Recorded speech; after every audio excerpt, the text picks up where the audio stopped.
I am the Tofu Golem. Please enjoy the video. You begin by confirming basics so you can eliminate simple causes fast. Make sure your device is on the exact SSID and using the correct password. Incorrect network selection often masquerades as internet loss. Next, power cycle your modem and router. Turn them off, wait 60 to 90 seconds, then power on the modem first, router second. Once done, test another device on the same Wi-Fi to see if the problem is local to your device or the entire network.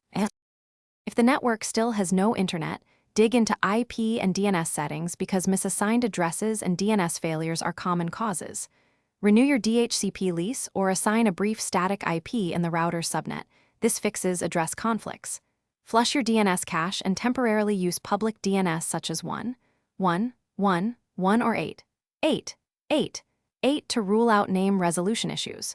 Also disable VPNs, proxies, and temporary firewall rules since they can block outbound traffic. Test connectivity after each change to isolate the culprit.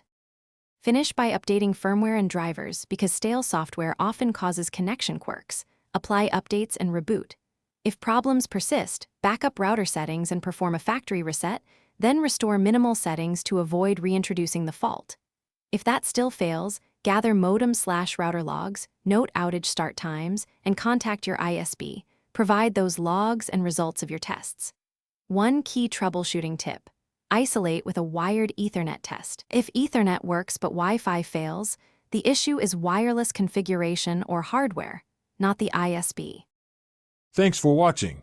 Consider subscribing if we helped you today.